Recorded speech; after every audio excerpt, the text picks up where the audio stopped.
Hi అండి, నమస్తే, welcome back to our channel. నేను మీ వెంకట్. ఇప్పుడు ట్రంప్ మాట వింటే మన వాళ్ళ గుండెల్లో ఒక రకమైన అలజడి. ఏ రోజు ఏ మాట మాట్లాడుతారో దానివల్ల ఎవరు ఎఫెక్ట్ అవుతారో, అంటే ఉద్యోగులు ఎఫెక్ట్ అవుతారో, షేర్ మార్కెట్ ఎఫెక్ట్ అవుతుందో, ఓవరాల్గా అంతా ఎఫెక్ట్ అవుతుందో తెలియనటువంటి పరిస్థితి తయారైంది. ముఖ్యంగా ఇతను డొనాల్డ్ ట్రంప్ రెండవ దఫా అమెరికాకి ప్రెసిడెంట్ అయినప్పటి నుంచి ప్రపంచాన్ని గడగడలాడిస్తూ ఉన్నాడు, అతలాకుతలం చేస్తూ ఉన్నాడు ఆయన స్టేట్మెంట్లతో. అది చైనా మీద 200% టారిఫ్లు అంటాం కావచ్చు, అమెరికాకి యాంటీగా ఉండే దేశాలపైన టారిఫ్లు ఎక్కువగా విధిస్తూ వాళ్ళని కంట్రోల్లోకి తెచ్చుకోవడం అంటాం కావచ్చు. భారత్ మిత్రదేశం అంటూనే, మోడీ నాకు బెస్ట్ ఫ్రెండ్ అంటూనే ఇండియా టారిఫ్స్ కింగ్ అని చెప్పి ఒక రకంగా మళ్ళీ సెటైర్లు వేసి చివరికి ఇప్పుడు రష్యా దగ్గర నుంచి మనం పెట్రోల్ కొనుక్కుంటున్నామని మన మీద 50% టారిఫ్లు వేశారు. ఏది అమెరికాకి ఎక్స్పోర్ట్ చేసే, ఇండియా నుంచి ఎక్స్పోర్ట్ చేసే కొన్ని వాటిపైన, మెడికల్కి, ఫార్మా వాటికి కొంత ఇది ఇచ్చారు. దాంతో మన షేర్ మార్కెట్ చాలా వరకు ఇదవుతా ఉంది. అంటే షేక్ వొలాటిలిటీ అంటాం కదా, బాగా ఇట్లా ఇట్లా ఇట్లా ఇట్లా ఇట్లా ఇట్లా మనకి ఇంటర్నల్గా అంతా బాగానే ఉన్నప్పటికీ మన గవర్నమెంట్ జిఎస్టీలు అవి ఇవి తగ్గించి మరి ఈ కన్జ్యూమరిజం కొంత పెంచినప్పటికీ అమెరికన్ అంటే ఎఫ్ఐ వాళ్ళు ఫారెన్ ఇన్వెస్టర్స్ ఎక్కువగా మన మార్కెట్ని ప్రభావితం చేస్తారు. ముఖ్యంగా అమెరికా నుంచి పెట్టుబడులు పెట్టేవాళ్ళు ఇండియన్ షేర్ మార్కెట్లో అక్కడ జరిగేటటువంటి ఏ మార్పు చేరిపోయినా కూడా ఇమీడియట్ ఎఫెక్ట్ మన మార్కెట్ పైన కనపడుతుంటుంది. సో మొత్తం మీద ఇప్పుడు H1B వీసాకు సంబంధించి ఒక పెద్ద బాంబు వెలిచిండు నిజం చెప్పాలంటే. ఆ రోజు ప్రపంచం మిగిలిన దేశాల కంటే మన దేశం అతలాకుతలమైంది, ముఖ్యంగా మన తెలుగు రాష్ట్రాల వాళ్ళు. ఇంకేమైపోద్ది, ఆ రోజు చూసాం మనం. H1B వీసాల వాళ్ళు $1,00,000 కట్టాలి, ఆ వీసా కోసం ఇక్కడ నుంచి కొత్తగా అయితే. కొత్తగా అనేది ఆ రోజు చెప్పలేదు, ఓన్లీ కొత్తగా వచ్చే వాళ్ళకి మాత్రమే. H1B వీసాకి సంబంధించి $1,00,000 ఎవ్రీ ఇయర్ కట్టాలని అనేసరికి కంపెనీలు కూడా షేక్ అయ్యింది. ఎందుకంటే కొత్తగా ఒక ఎంప్లాయీని తీసుకుని వాళ్ళు ఇచ్చే ప్యాకేజీ ₹1,00,00,000 సుమారు ఉంటుంది ఎంప్లాయీకి జీతం అక్కడ అమెరికాలో. అటువంటిది ఆ ఎంప్లాయీని అక్కడికి తెచ్చుకున్నందుకు గవర్నమెంట్కి ఇంకో ₹1,00,00,000 అదనంగా పే చేయాలంటే, ఇక అట్లా ఆ చొప్పును చూస్తే ఒక 10 మందిని తీసుకుంటే 10 కోట్లు, 20 మందిని తీసుకుంటే 20 కోట్లు అదనంగా ఓన్లీ ట్యాక్స్, వాళ్ళ శాలరీస్ కాకుండా అట్లా పే చేయాల్సి వచ్చినప్పుడు కంపెనీ ప్రాఫిట్ అనేది డ్రాస్టికల్గా పడిపోతుంది. ఇంకా వాళ్ళ కంపెనీలు రన్ చేయడమే కష్టమైపోతుంది. అంటే ఇండైరెక్ట్గా డైరెక్ట్గా ట్రంప్ గారు చెప్పేది ఏంటి, బయట వాళ్ళని తీసుకురావద్దు, ఇక్కడ ఉన్న వాళ్ళకే ముఖ్యంగా అమెరికన్స్కి ఉద్యోగాలు ఇవ్వండి, వీళ్ళని అపాయింట్ చేసుకోండి అని చెప్పి ఆయన చెప్తా ఉన్నారు. అక్కడ లోకల్ వాళ్ళని అపాయింట్ చేసుకుని వాళ్ళకి అంతంత ప్యాకేజీలు ఇవ్వలేకే కదా ఈ కంపెనీలన్నీ కూడా సాఫ్ట్వేర్కి సంబంధించి ముఖ్యంగా మన దేశం నుంచి వాళ్ళని తీసుకోవడం. అక్కడ లోకల్ అమెరికన్కి ఇచ్చే శాలరీలో సగం ఇస్తే చాలు, మన వాళ్ళకి అదే పండగ. వాళ్ళు ఇప్పటివరకు ఫాలో అవుతుంది కూడా అదే, మన ఇండియన్ కంపెనీస్ అయినా లేదంటే అక్కడ అమెరికన్ టెక్కీస్ అయినా. ఎందుకంటే చూడండి, ఇప్పుడు గ్లోబల్ వైజ్గా అక్కడ అమెరికాలో ఉన్న అన్ని దిగ్గజ కంపెనీలన్నీ సీఈఓలు అందరూ మనోళ్లే, అది గమనించాలి. సో టెక్నికల్ విషయాల్లో మనోళ్ళు తురుంకాలే, అందులో డౌటే లేదు. ఈ రోజున ట్రంప్ ఇట్లా చేయొచ్చు, కానీ మనోళ్ళకి ఏం దోకాలేదు. ఇప్పుడు ప్రపంచవ్యాప్తంగా మళ్ళీ వేరే దేశాలు మన మేధావుల్ని, మన సాంకేతిక నిపుణుల్ని వాళ్ళ దేశాల వైపు ఆకర్షించే విధంగా స్టేట్మెంట్లు ఇస్తా ఉన్నారు. అటు జర్మనీ కానీ, ఇటు చైనా కానీ, వాళ్ళు యూరోపియన్ కంట్రీస్ కూడా డోర్స్ ఓపెన్ చేస్తూ ఉన్నారు. కాబట్టి ఇదొక మంచి అవకాశం. అంటే తాత్కాలికంగా కొంతమంది ఇప్పుడు కొత్తగా వెళ్ళాలనుకుంటున్న వాళ్ళు కొంత కాలం పాటు ఇబ్బంది పడవచ్చేమో, కానీ ఇదే పర్మనెంట్గా ఉండదని నేను అనుకోవట్లేదు. ఎందుకంటే ట్రంప్ పర్మనెంట్ కాదు, లేదంటే ఆయన స్టేట్మెంట్లు పర్మనెంట్ కాదు. ఇంతకు ముందు ఇట్లా లేదు కదా, చాలా కాలం పాటు లేదు కదా. సో ట్రంప్ వచ్చాక అతనేంటి, ప్రతిదీ ఏది మాట్లాడినా నేను మాట్లాడితే అది ప్రపంచవ్యాప్తంగా షేక్ అయిపోవాలి, నేను ఏది మాట్లాడినా ప్రపంచ హెడ్లైన్స్లో నా వార్తే ఉండాలి ఫస్ట్ అనే విధంగా ఆయనకు ఒక సైకలాజికల్ ఇదేమన్నా పట్టుకుందేమో అనిపిస్తుంది నాకు. ఈ ఏడాది జనవరి 20వ తారీఖున ఆయన ప్రమాణ స్వీకారం చేసినప్పటి నుంచి అసలు మనకి మన మార్కెట్కి సరిగ్గా నిద్రే లేదు. షేర్ మార్కెట్కి సంబంధించి కానీ ఇది ఈ మధ్య కాలంలో ఇక టారిఫ్లతో ఎంత హింస పెడుతున్నాడో చూస్తూ ఉన్నాం. గుడ్లో మెల్ల ఫార్మా రంగానికి అయితే మినహాయింపు ఇచ్చింది. అయితే ఇప్పుడు H1B వీసాకి సంబంధించి ఇదే పర్మనెంట్గా ఉండిపోద్దా? ఇక మన తెలుగు వాళ్ళు లేదంటే మన భారతీయులు అమెరికా వెళ్ళలేరా? ఎందుకంటే ఇప్పుడు వెళ్ళలేరా అంటే ఇప్పుడు ట్రంప్ ఏమన్నా అమెరికాని పరిపాలిస్తూ శాశ్వతంగా ఆయనే ఉండిపోడు కదా. మహా అయితే ఇప్పుడు ఒకరి గట్టిగా ఇంకా 2.5 years ఉంటాడు. ఎలక్షన్స్ ఒక 5-6 నెలలు ఉందనంగా వాళ్ళు వ్యూహాలు, ఎందుకంటే మన వాళ్ళు ఏం తక్కువ లేరు అక్కడ సెటిల్ అయ్యి. దాదాపు 30 నుంచి 50 లక్షల మంది ఉన్నారు మొత్తం ఇండియన్స్. కొన్ని రాష్ట్రాల్లో ప్రభావితం చేయగల స్థాయిలో ఉన్నారు. కాబట్టి మన వాళ్ళ అవసరం వాళ్ళకుంటుంది. అప్పుడు ఎలక్షన్స్ అది వచ్చినప్పుడు ప్రో ఇండియన్స్గా వాళ్ళు మేనిఫెస్టోలు తయారు చేసుకోక తప్పదు. ఇటువంటివన్నీ వాళ్ళని భయపెట్టిని, హింస పెట్టిని ఇవన్నీ కూడా ఎత్తేయక తప్పదు నేను అనుకోవటం. అయితే నా లెక్క ప్రకారం ఎక్కడైనా ఈ ఎలక్షన్లు చుట్టే మనుషుల జీవితాలు, ప్రజల జీవితాలు ముడిపడి ఉంటున్నాయి. అది ఇక్కడ మన తెలుగు రాష్ట్రాలైనా వేరే మన దేశం అయినా ఏదైనా వీళ్ళకి మన అంటే ఈ రూలర్స్కి అది ఎలక్షన్స్ వచ్చే సమయానికి వీళ్ళ మైండ్ సెట్, వీళ్ళ ఐడియాలజీ, వీళ్ళ పర్స్పెక్టివ్స్, వీళ్ళ ఒపీనియన్స్ అప్పటి వరకు ఉన్నవన్నీ చేంజ్ చేసేసుకుంటారు. అది ట్రంప్ టు ఇక్కడ ఎవరైనా కావచ్చు, మన ఇండియాలో కానీ ఏ పార్టీ నాయకుడైనా, ఏ పార్టీ ప్రెసిడెంట్ అయినా ఐడియాలజీ అన్నీ మారిపోతాయి. అప్పుడేంది మనం ఈ విషయాల్లో వాళ్ళని బాధ పెట్టాం కాబట్టి వాళ్ళు ఇప్పుడు సరి చేసుకోవాలి, వాళ్ళని మన వైపు తిప్పుకోవాలి, ఇదే ఉంటుంది ఐడియాలజీ. అమెరికా అయితే ఏంటి సోవాడు. కానీ అక్కడ అటు డెమోక్రాట్స్కి అధికారం కావాలి, ఇటు రిపబ్లికన్స్కి అధికారం కావాలి కదా. 2 party సిస్టమ్ అక్కడ. సరే నేను అనుకోవడం అయితే ఇప్పుడు కొంతకాలం పాటు ఏది జరిగినా మన మంచిగా అంటారు మన పెద్దవాళ్ళు. మహాభారతంలో ప్రతిదానికి పరిష్కారం ఉందంటారు. అంటే ఏంటి ఇప్పుడు చూస్తే ఇక అంటే స్తంభించిపోయింది. ఇక అంత బాధపడాల్సిన అవసరం ఏం లేదు. ప్రతి క్రైసిస్లో ఒక అవకాశం ఉంటుందంటారు. In every crisis there is an opportunity అనే ఒక సేయింగ్ ఉంది కదా. ఇప్పుడు ఒక పెద్ద క్రైసిస్ వచ్చింది. ఇది మనకి చూసుకుంటే H1B ఈ $1,00,000 కట్టాలి అనేది. అంటే ఆయన అంతకుముందు గోల్డ్ కార్డ్ ఏదో పెట్టాడు, దానికి $10 లక్షల ఎంతో కట్టాలి. మొత్తం ఏదో బిజినెస్ మ్యాన్ అవడం వల్ల ప్రతిదీ లాస్ అండ్ ప్రాఫిట్స్ కాన్సెప్ట్లోనే ట్రంప్ నిర్ణయాలు ఉంటున్నాయి. అది శాపమా వరమా అనేది ఈయన దిగిపోయే లోపు కానీ ఒక క్లారిటీ వస్తుంది. అప్పుడే రాదు. ఎందుకంటే ఇవన్నీ వీటి యొక్క ఇంపాక్ట్, ఎఫెక్ట్ అన్నీ ఇన్ కోర్స్ ఆఫ్ టైంలో బయటపడతాయి. ఇప్పటికిప్పుడే చెప్పలేమన్నమాట. అంటే ఇప్పుడు ఈ టెక్నీషియన్స్ అందరిని ఆపేస్తే ఇండియా బతుకుతుంది, ఇండియా సర్వైవ్ అవుతుంది, ఏం కాదు. ఎందుకంటే దెబ్బల మీద దెబ్బలు తింటున్నాం మనం. రాటు తేలుతుంటే మన ప్రభుత్వాలు విధానాలు కూడా మారుస్తూ ఉన్నారు. సెల్ఫ్ సస్టైనబిలిటీ వైపు బలంగా మనం ముందుకు వెళ్తున్నాం. ఎందుకంటే మనకి పరిస్థితులు ఇప్పుడు చిన్న దెబ్బను తట్టుకున్నప్పుడు మన తర్వాత ఇంకొంచెం పెద్ద దెబ్బను తట్టుకోగలుగుతాం. సో మన వాళ్ళు కూడా ఏదో ఒక ఆలోచన, మేధావులు, టెక్నికల్ ఎక్స్పర్ట్స్ ఎందుకు ప్రతిసారి అమెరికాకే వెళ్ళాలా? మీ తెలివితేటలో మన దేశానికి ఇప్పుడు అవకాశాలు లేవా? కంపెనీలు అన్నీ ఇక్కడ ఉన్నాయి కదా. ఒకప్పుడు అంటే టెక్నికల్గా ఇంత జాబ్ ఆపర్చునిటీ ఉండేది కాదు, ఇప్పుడు ఉంది కదా. అయితే సాలరీస్ అవి కొంచెం తగ్గొచ్చు, కానీ మన వాళ్ళ చుట్టూ మనతోనే ఉంటూ మన దేశానికి మీ సేవలు అందించండి, తప్పే ఉంది. వేరే ఫీల్డ్ వైపు కూడా ఆలోచన చేయండి. ఆర్థికంగా బలంగా ఉన్నవాళ్ళు అమెరికా వెళ్ళిపోయి హాయిగా అక్కడే ఉందామనే ఆలోచన కొంచెం అది ఓవర్కమ్ చేస్తే చేయొచ్చు, చాలా చేయొచ్చు. అలాగే ఇప్పుడు పూర్తిగా ఏమి డోర్స్ క్లోజ్ అవ్వలేదు, ఏదో ఒక టెంపరీ ఒక హాల్ట్ మాత్రమే అనుకుంటున్నాను నేను.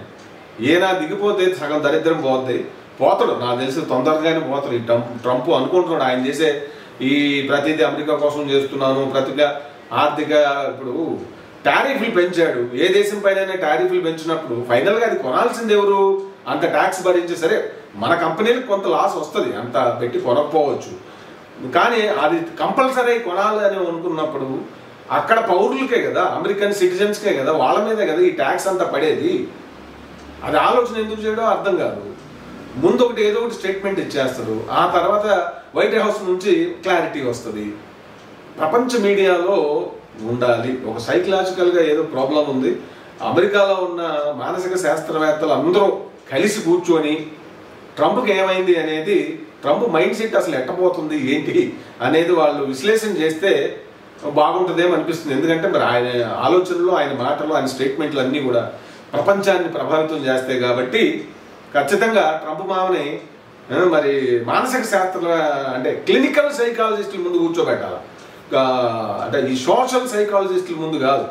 వాళ్ళు ఉండాలి, వీళ్ళు ఉండాలి. క్లినికల్ సైకాలజిస్టులు అంటే తెలుసుగా మీకు, అంటే ఎంబీబీఎస్ అదే మెడికల్ నేపథ్యంగా వాళ్ళు వచ్చి సైకాలజీ సపరేట్గా చదువుతారు.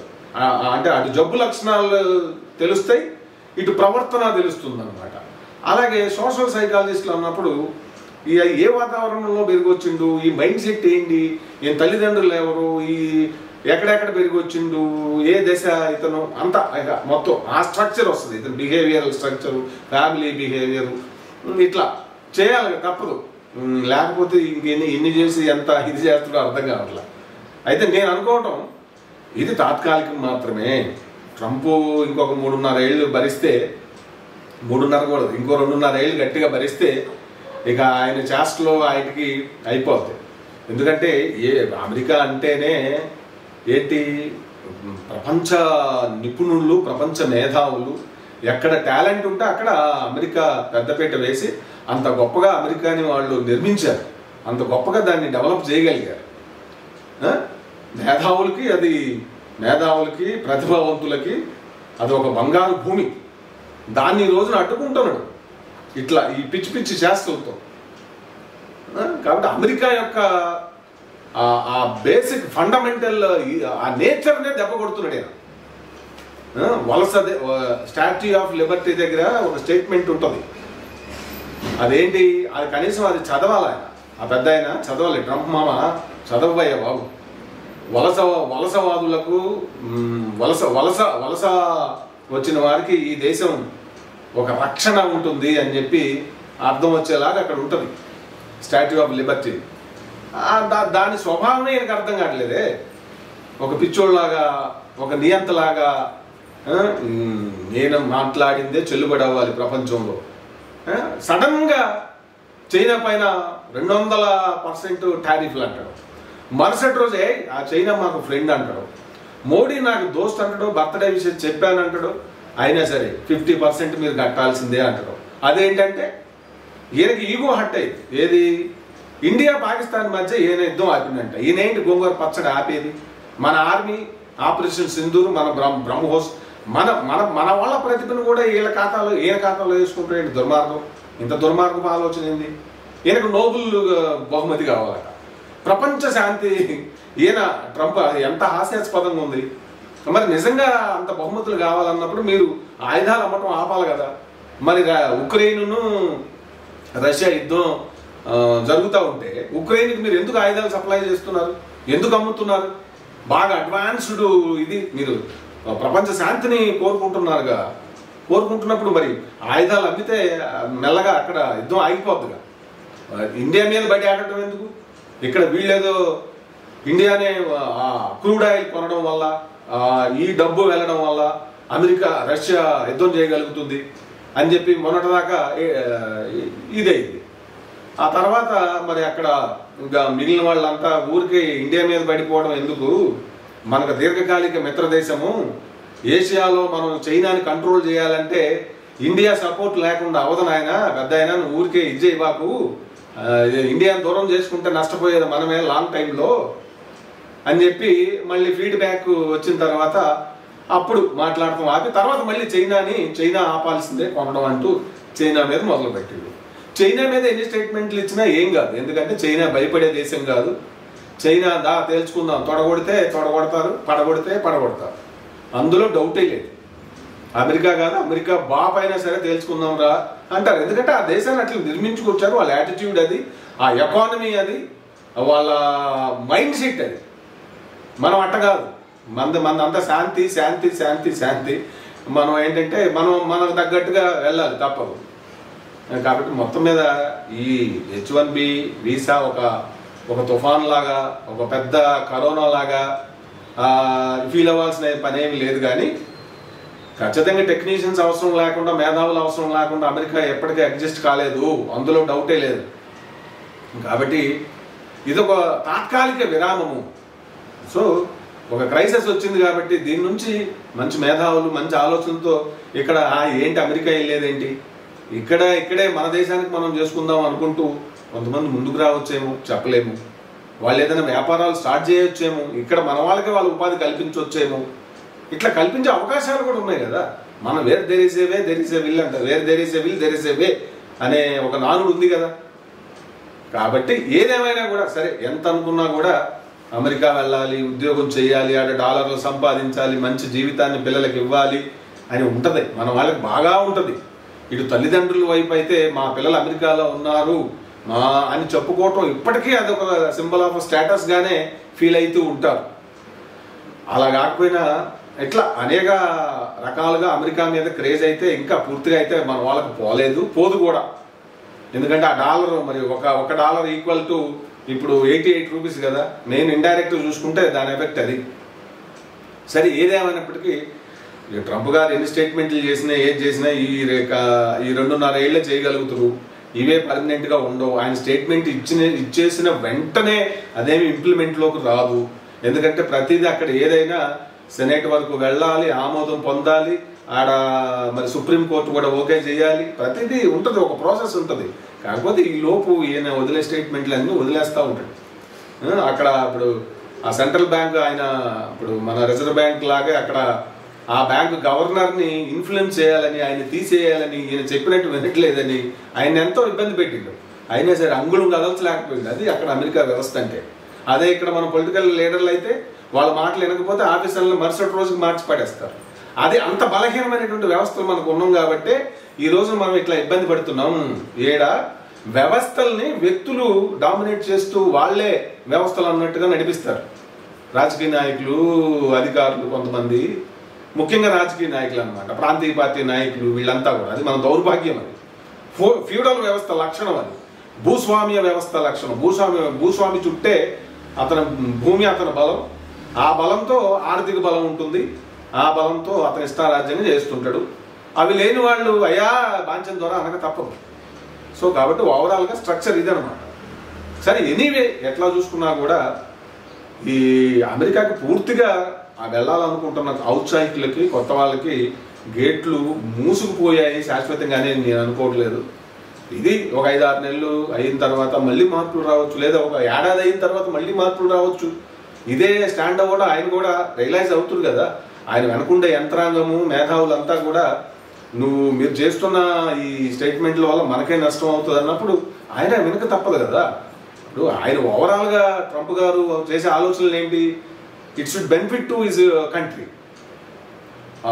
మన వాళ్ళు ఏదో సంపాదించుకుంటున్నారు, వాళ్ళకంటే ఎక్కువ అక్కడ సెటిల్ అయిపోతున్నారు, మంచి లైఫ్ లోకల్ అమెరికన్స్ కంటే మన ఇండియన్సే ఎంజాయ్ చేస్తున్నారు అనేటువంటి ఒక ఐడియా అక్కడ బలంగా క్రియేట్ అయ్యి ఉంటుందిగా. మన వాళ్ళు ఏంటంటే అసలు వదిలిపెడితే రాత్రి పగల్లో అసలు అబ్బా డబ్బు కోసం ఎంతైనా కష్టపడతారు, ఇంక అందులో చెప్పాల్సిన పనే లేదు. సరే, అయితే మరి లోకల్ వాళ్ళకి వాళ్ళేంది, వాళ్ళ జీవన విధానం వేరు. సంపాదించుకుంటారు, ఎంజాయ్ చేస్తారు, సంపాదించుకుంటారు, ఎంజాయ్ చేస్తారు, అట్లా ఉంటుంది వాళ్ళ జీవితం. మన వాళ్ళు ఏంటి, ఇంకా ఎంజాయ్మెంట్ గాడిద గుడ్డు ఏమి ఉండదు. ఇంత డాలర్లో ఇంత ప్యాకేజ్ అంటే భార్య బిడ్డలు అందరిని వదిలేసైనా సరే సంవత్సరాల తరబడైనా ఉంటారు, అది సంపాదించాలి అది ఉంటుంది. ఎందుకంటే మనం పేదరికం నుంచి వెళ్తాం కదా, మనకు ఎక్కువ ఆశ, అంతే. అదొక మానసిక రోగం.